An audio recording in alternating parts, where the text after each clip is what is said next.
Welcome to DCF Investigations.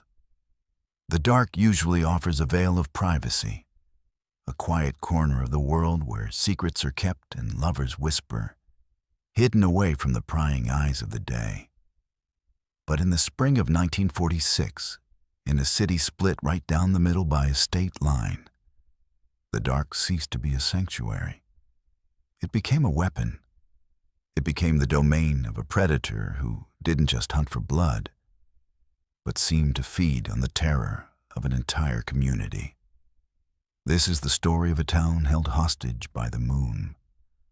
A story of phantom footsteps in the gravel, of a white mask with empty eyes, and of a mystery that has bled through the decades, remaining as cold and terrifying today as it was 80 years ago. We're going back to Texarkana, to the post-war era of hope that was shattered by the phantom killer. To truly understand the horror that gripped Texarkana, we must first immerse ourselves in the atmosphere of 1946. World War II had just ended. The United States was riding a wave of relief and victorious optimism. Thousands of young men were returning home from the European and Pacific theaters, eager to trade their rifles for steady jobs, new cars, and the promise of the American dream. Texarkana, a unique twin city straddling the border of Texas and Arkansas, was booming. It was a hub of commerce and railroad activity, a place where the rules of jurisdiction were often as blurry as the state line that ran down the middle of State Line Avenue. In one building, you could stand with one foot in Texas and the other in Arkansas. It was a tight-knit community where people left their doors unlocked, where neighbors knew neighbors, and where the pine forests surrounding the town were places of recreation, not dread. But beneath this veneer of post-war tranquility, something malignant was stirring. The piney woods and lonely rural roads that webbed across the outskirts of the city were about to become the backdrop for a series of crimes so brutal they would permanently alter the psyche of the region. The nightmare began on a cold Friday night, February 22nd, 1946. The targets were Jimmy Hollis, age 25, and his girlfriend, 19-year-old Mary Larry. They had attended a movie earlier that evening and, seeking some privacy, parked their car on a secluded stretch of road known as Lover's Lane, just off Richmond Road. It was a spot frequented by couples, a place where the city lights faded into the darkness of the trees. Around midnight, their intimate quiet was shattered by the blinding beam of a flashlight cutting through the driver's side window. Jimmy Hollis, assuming it was the police checking on them, rolled down the window. But the voice that greeted him was not that of a law enforcement officer. A man stood there, tall and imposing, illuminated only by the harsh light he held. He ordered the couple out of the car. As his eyes adjusted, Hollis realized with a jolt of terror that the man was wearing a mask. It was a crude, homemade thing, a white sack with holes cut out for the eyes and mouth, giving him the appearance of a faceless ghost. The assailant's voice was calm, almost conversational, which made the situation even more chilling. He told Hollis, "I do not want to kill you, fellow, so do what I say." He ordered Hollis to take off his pants. It was a bizarre, humiliating command, likely designed to assert total dominance. Hollis hesitated. In that split second of defiance, the phantom struck. He bludgeoned Hollis over the head with the heavy barrel of a pistol. The blow was so severe, it fractured Hollis's skull. As the young man collapsed, the attacker turned his attention to Mary Larry. He demanded money. Mary, terrified and trembling, produced her purse, but the attacker found it empty. Enraged, or perhaps just seizing the opportunity for cruelty, he struck her as well. What followed was a harrowing chase. Mary managed to get to her feet and run toward the road, desperate to flag down a passing car. The attacker pursued her, overtaking her near a ditch. He assaulted her with a gun, sexually assaulting her with the barrel of the weapon. But then, inexplicably, the violence paused. The headlights of a car appeared in the distance. The phantom, perhaps fearing exposure, retreated into the shadows of the woods. Mary Larry ran a half-mile to the nearest house to wake the residents and call the police. Both Jimmy Hollis and Mary Larry survived that night. They were the lucky ones. They provided the first description of the phantom killer. A man about 6 feet tall, wearing a plain white mask. But at the time, the police and the community treated it as a singular, albeit vicious, assault. No one realized it was the opening act of a massacre. The true reign of terror began a month later. On the rainy night of March 24th, 1946, 29-year-old Richard Griffin and his girlfriend, 17-year-old Polly Ann Moore, went for a drive.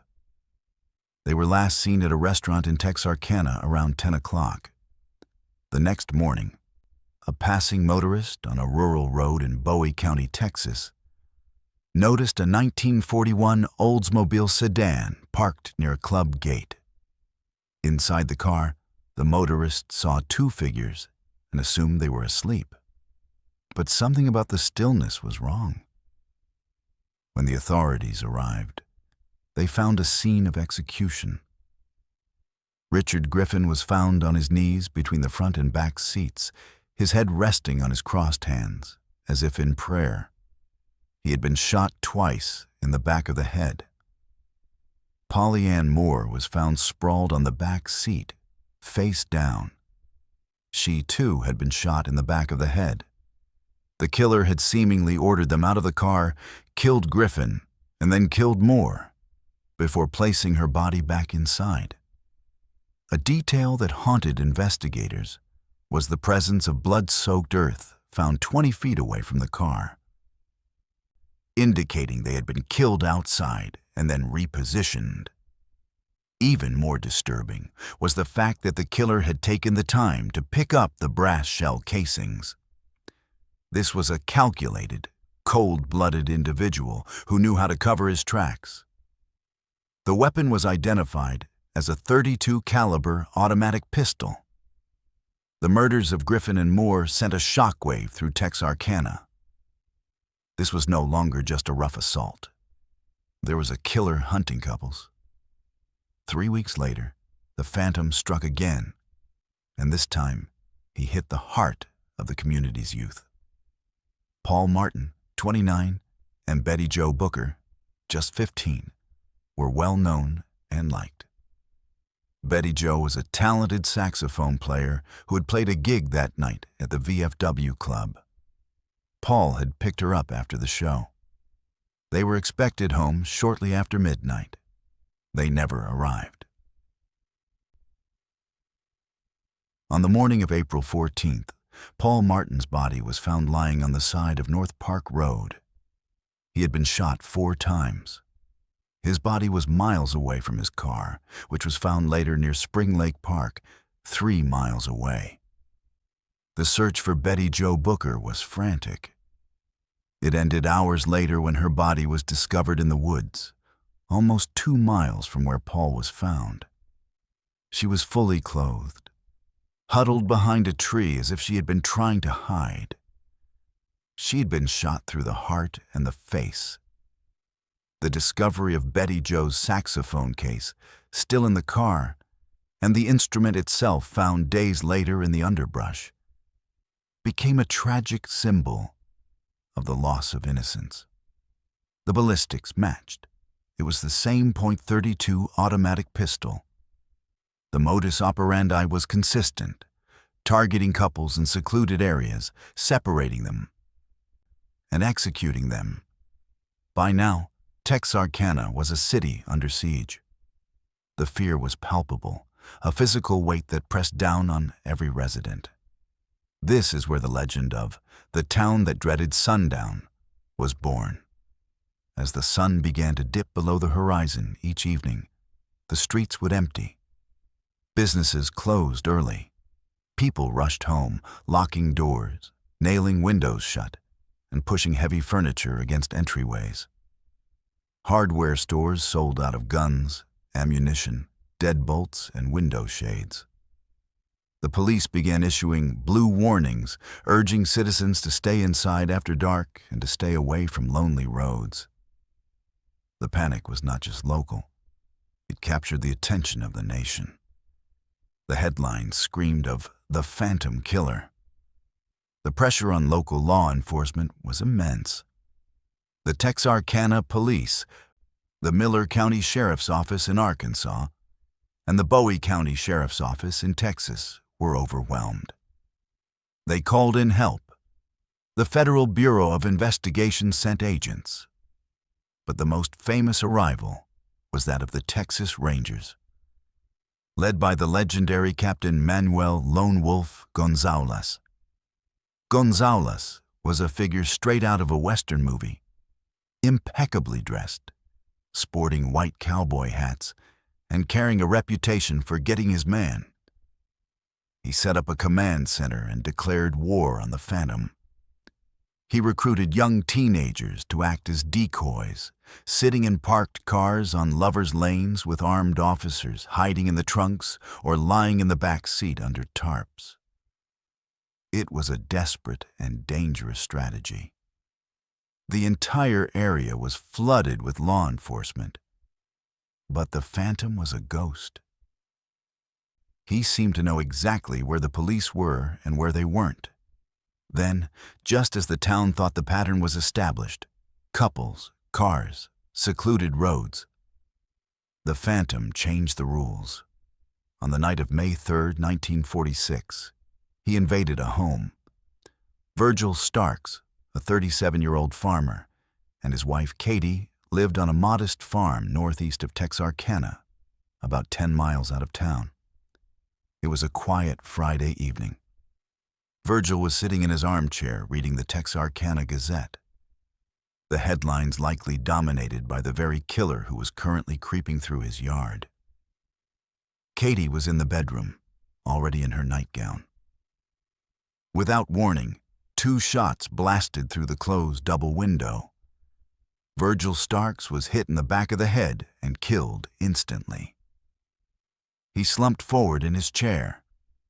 Katie, hearing the glass shatter and the gunshots, rushed into the living room to find her husband dead. As she moved toward the phone on the wall to call for help, the killer fired again from the darkness outside. 2 bullets struck Katie in the face, entering her cheek and exiting behind her ear, knocking out several teeth and fracturing her jaw. Despite her horrific injuries, Katie Starks possessed an incredible will to survive. She dropped to the floor, crawling to avoid the line of fire. She could hear the killer moving on the porch, trying to force his way in. Blinded by blood and in agonizing pain, she scrambled through the kitchen and out the back door, running barefoot through the fields to a neighbor's house across the highway. She collapsed at their doorstep, gasping for help. The neighbor drove her to the hospital, where she would miraculously survive. When police arrived at the Starks farm, they found a bloody scene but no killer. However, this time, the ballistics were different. The killer had used a .22 caliber semi-automatic rifle, not the .32 pistol from the previous murders. Tire tracks were found near the house, consistent with earlier scenes. The shift in modus operandi terrified the community even more.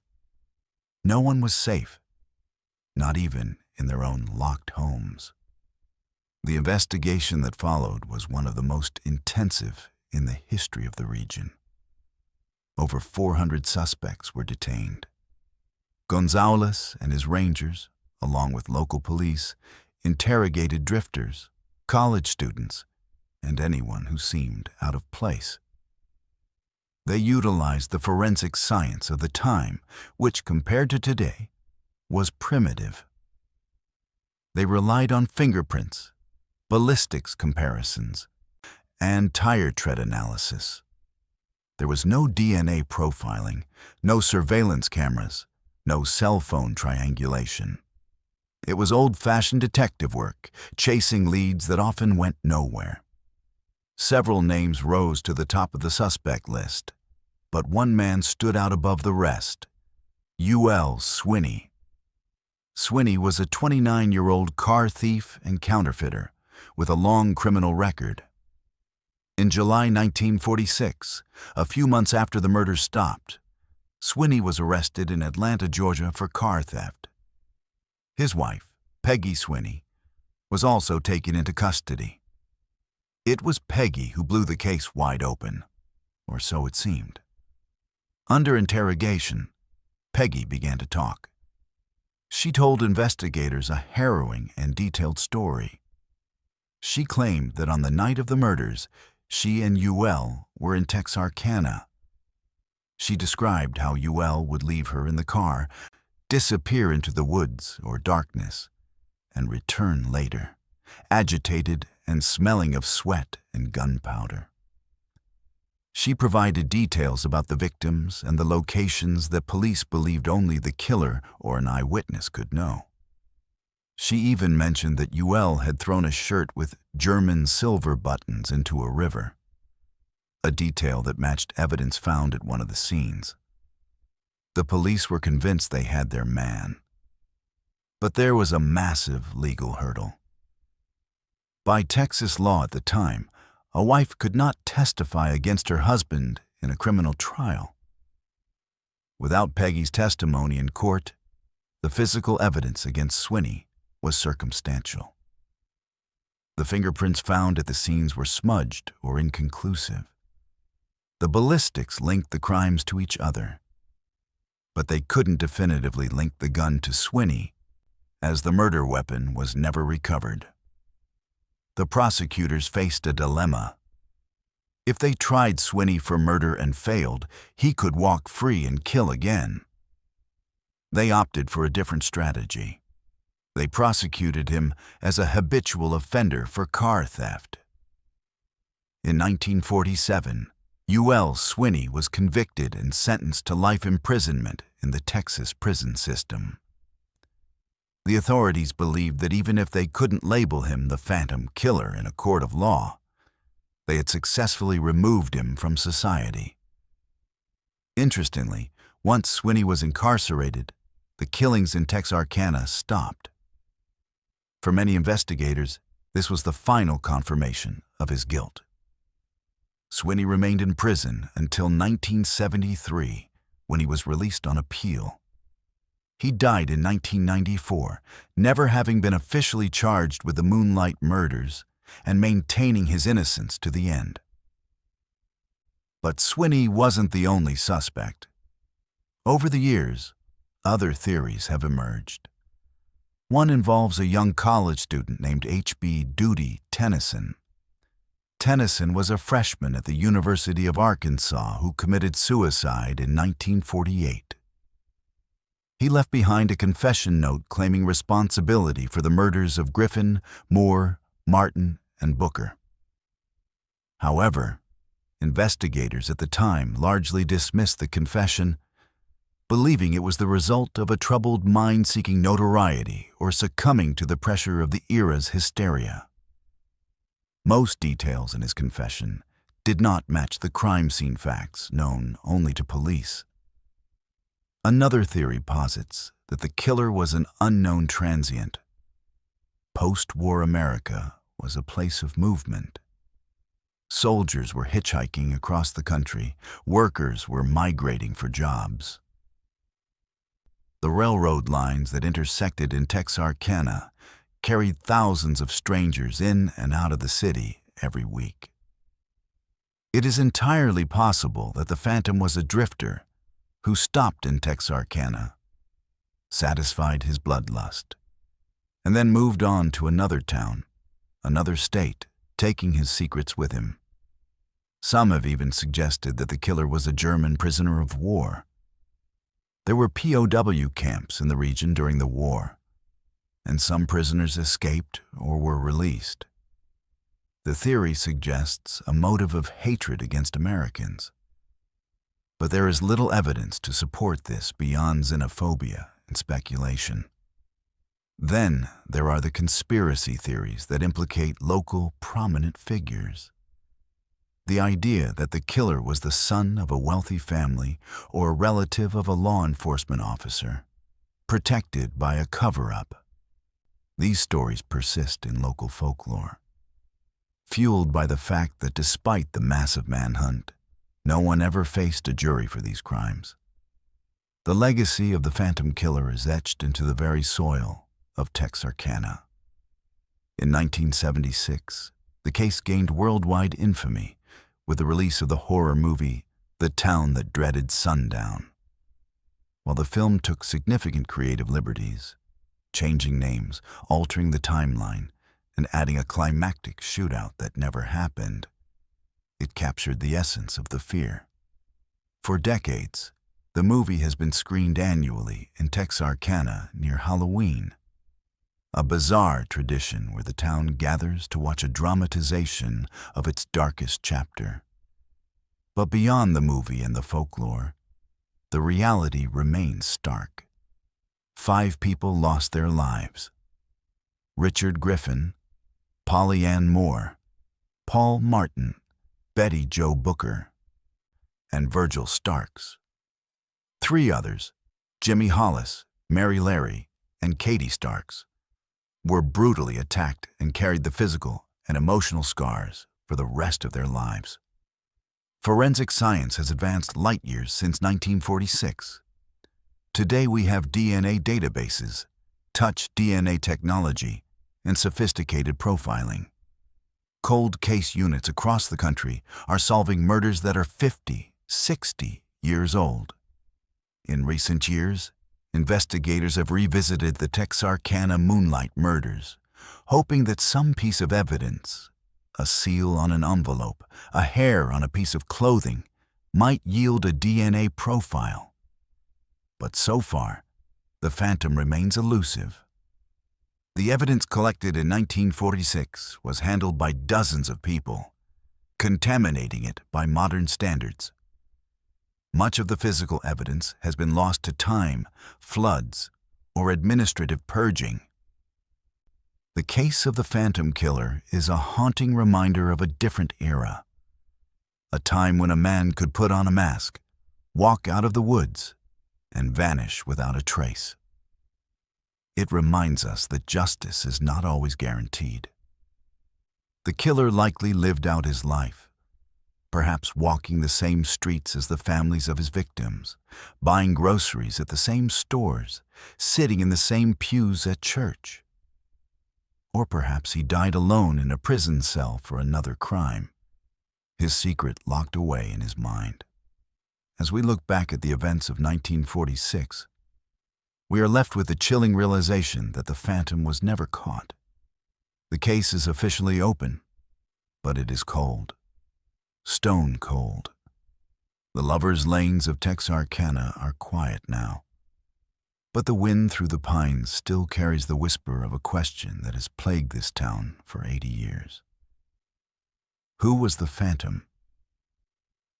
For the families of the victims, there has been no closure, only a lingering silence. For the city of Texarkana, the scar remains, a part of its history that cannot be erased. And for us, the observers of true crime, it is a puzzle with missing pieces, a story that ends not with a gavel, but with a question mark. This has been a deep dive into the Texarkana Moonlight Murders here on DCF Investigations. We have walked the timeline, examined the evidence, and looked into the face of the terror that gripped a nation. Now, I turn the investigation over to you. Do you believe Youell Swinney was the phantom, and that justice was served through his life sentence for theft? Or do you believe the real killer slipped away, disappearing into the post-war crowd, never to be identified? Think about the psychological profile. Think about the shift from the pistol to the rifle. Think about the silence that followed. Let me know your theories in the comments below. Was it a drifter? A local protecting a dark secret? Or someone we haven't even named? Thank you for joining me in the dark. Stay vigilant, stay curious, and remember, sometimes the scariest stories are the ones that never end.